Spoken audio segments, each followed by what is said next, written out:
A Comissão de Constituição e Justiça do Senado Federal marcou a data para a sabatina de Cristiano Zanin.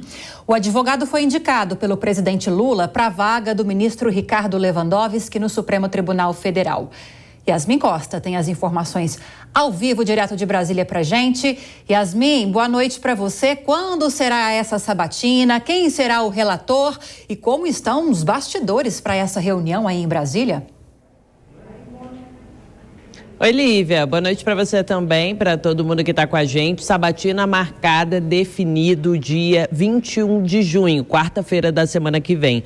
O anúncio foi feito pelo próprio presidente da Comissão de Constituição e Justiça, o senador Davi Alcolumbre, que usou as redes sociais, inclusive para confirmar o nome do relator. Já está batido o martelo também. O senador Veneziano Vital do Rego, que inclusive é o vice-presidente aqui da Câmara dos Deputados. Já começou a circular uma informação de bastidor de que Davi Alcolumbre teria escolhido o Veneziano Vital do Rego para essa vaga de relator para tentar apaziguar os ânimos que muito possivelmente serão ali teremos ânimos acirrados nessa sabatina de Cristiano Zanin para ministro do Supremo Tribunal Federal, e a condução da comissão é feita pelo presidente Davi Alcolumbre e, claro, o relator também ajuda nessa condução. E o que alguns parlamentares com os quais eu conversei hoje de tarde, depois desse anúncio, disseram efetivamente que essa é uma escolha estratégica para tentar garantir uma boa condução dessa sabatina. E essa confirmação da data do dia 21 como o dia da sabatina veio justamente depois que tanto Davi Alcolumbre quanto o próprio Cristiano Zanin, o indicado para essa vaga do Supremo, tiveram uma reunião. Hoje cedo eles tiveram uma reunião, um encontro com o presidente do Senado, Rodrigo Pacheco. Os dois foram a esse encontro e Pacheco também usou as redes sociais para dizer o seguinte, que durante essa conversa Cristiano Zanin mostrou as suas qualificações técnicas, se colocou à inteira disposição, se mostrou disposto e com vontade de assumir essa vaga de ministro do Supremo Tribunal Federal. E Rodrigo Pacheco, presidente do Senado, também disse o seguinte, que tão logo a CCJ faça a sabatina e vote essa indicação de Cristiano Zanin, ele vai pautar, quiçá no mesmo dia, a indicação, o nome de Cristiano Zanin, porque ele também precisa da aprovação do plenário do Senado. Pelo menos 41 senadores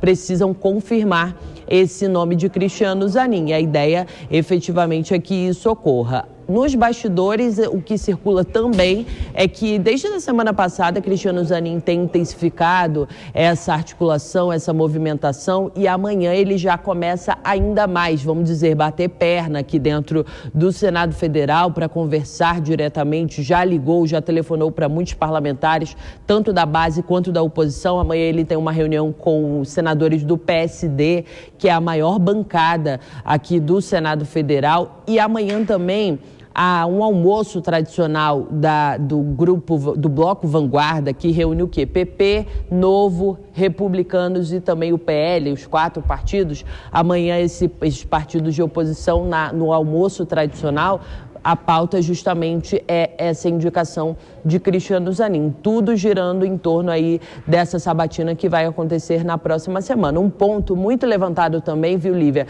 antes de te entregar, é justamente a agilidade que Davi Alcolumbre teve para pautar esse nome de Cristiano Zanin. Por quê? Alguns parlamentares, claro, de oposição, questionam principalmente a última indicação, que foi a de André Mendonça, que foi um indicado ao Supremo Tribunal Federal pelo ex-presidente da República, Jair Bolsonaro. E na época foram 5 meses que Davi Alcolumbre levou para pautar essa indicação na CCJ. Agora, menos de 20 dias, ele já fez essa indicação, porque Lula oficializou o Cristiano Zanin no dia 1º de junho e agora, dia 21, já vai ter essa sabatina. E aí os parlamentares também questionam essa agilidade. No mais, Lívia, o clima é de que realmente vai ser uma sabatina quente, mas tudo indica que efetivamente Cristiano Zanin deve ser aprovado, deve ter o nome aprovado aqui pelos parlamentares e pode ser o próximo ministro do Supremo Tribunal Federal.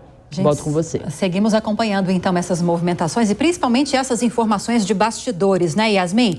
Obrigada, viu? Bom trabalho para você e até já.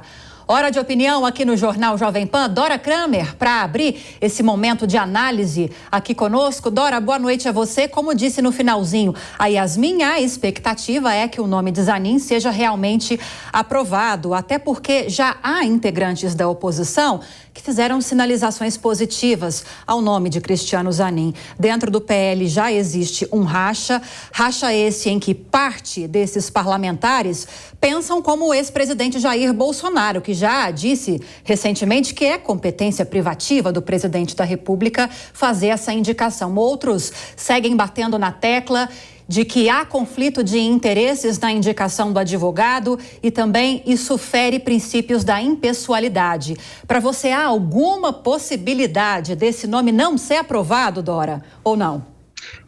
Olívia, boa noite. Olha só, já está sendo aprovado agora, porque a verdadeira, não diria assim, não dá para chamar de sabatina, mas a verdadeira prova, ela está sendo feita agora ao longo desses dias prévios. O que faz, dado o momento da sabatina, na CCJ e depois no plenário, que aliás deve ser realmente no mesmo dia, porque no dia seguinte, gente, tem o julgamento lá da ação do ex-presidente Jair Bolsonaro no TSE, né, dia 22. Então, precisa logo estar essa questão aí resolvida no dia 21.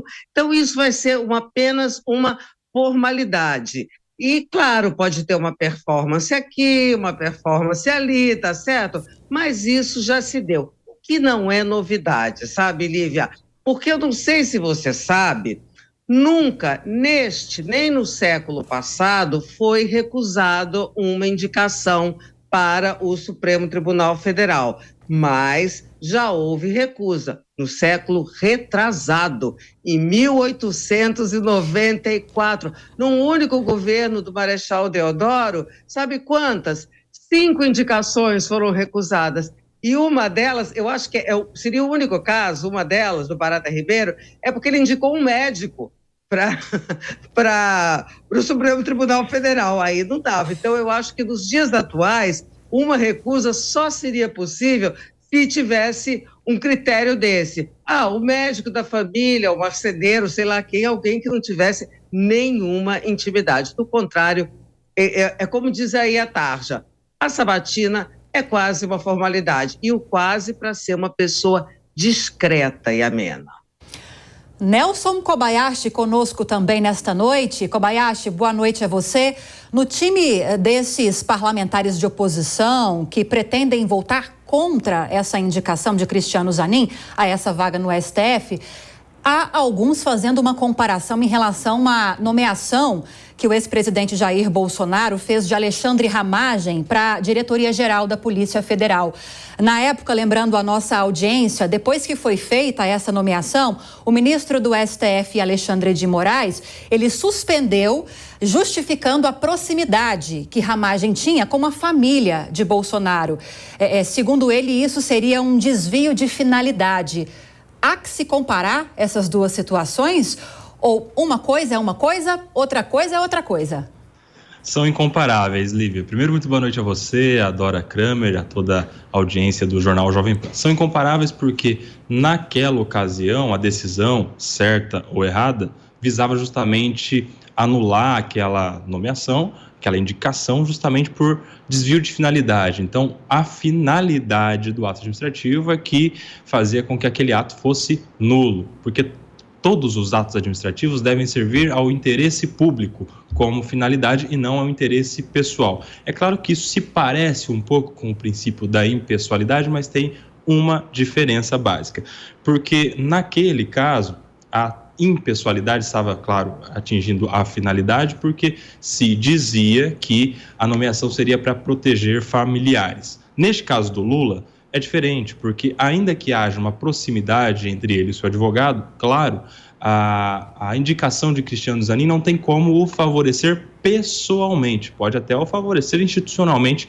nas coisas que o governo for interessado, nas ações que interessaram ao governo. Mas o Cristiano Zanin, na vaga de ministro, não vai poder julgar o presidente Lula, seja nos processos em que atuou por impedimento, seja nos processos que eventualmente surgirem contra o presidente Lula por suspeição. Então ele não tem como julgar diretamente o presidente Lula, por isso é que há essa diferença. Agora, para encerrar, Lívia, esse caso que a Dora trouxe do médico que foi indicado e que foi barrado, é um caso interessantíssimo, é tratado em todas as faculdades de direito, inclusive como exemplo de não aprovação na sabatina, mas eu fico me perguntando, né? Já seria perigoso um médico no STF. Agora, imagine só um jurista indicado para uma cirurgia. Já pensou? Acho que seria até pior, né?